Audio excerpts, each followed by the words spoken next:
Very quickly, just here to tell you that, if blight is something you're concerned about, and if you grow tomatoes, you probably should be, because there are not a lot of areas that do not have a risk of blight and other fungal diseases as well, like bacterial wilts and leaf wilts and stuff like that. But blight is one that is kind of here to stay, is kind of something we need to be aware of and do what we can to prevent. So one of the best things that you can do to protect your tomatoes from blight is actually to prevent it by diminishing the amount of soil contact that you have with the actual plant. Now obviously your plant is growing in soil, but what we're talking about is the soil splash that is created when it rains or when you water, and sprinklers and water droplets splash up and they splash soil onto the stems and the leaves, and from there they can continue to affect the plant, especially if the conditions are right. There are a few conditions that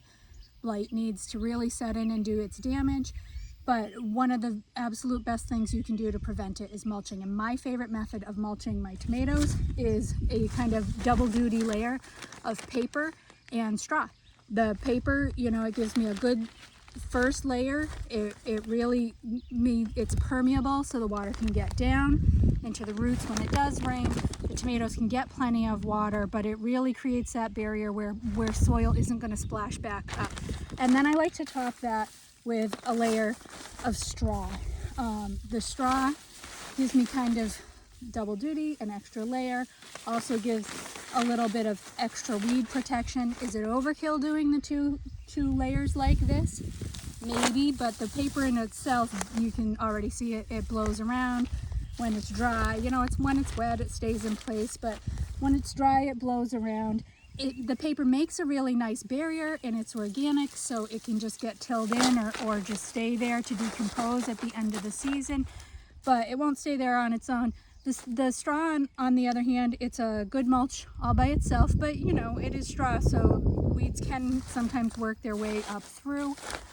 It's a great protection for soil splash. There's not a lot of soil that's going to splash up through that straw, but the weeds can. So while I'm doing it, I want to set my tomatoes up as well as I can possibly set them up, and that's with a good solid mulch layer. Again, this is a system that I've used for several years now in combination with other things.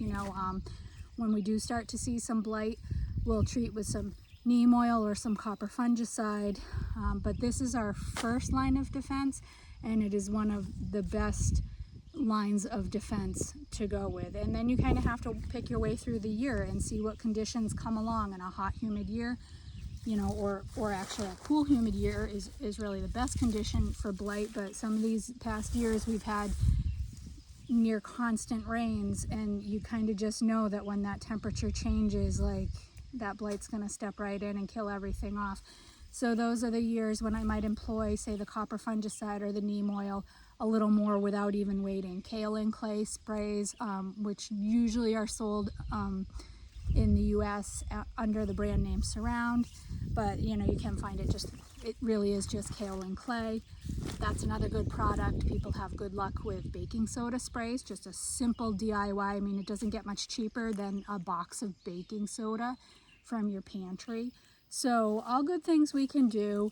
The other thing I've done is I've planted these deeply and actually sideways so that we get more root structure. They have more access to ground moisture and nutrients. The stronger your plants are, the better their immune systems, and the better they're going to be able to fight off blight and other diseases. And then again, we set the stage, and the first thing I do, my number one defense, is mulch. And it's as easy as this. So I hope you have a great growing season and abundant tomato harvest.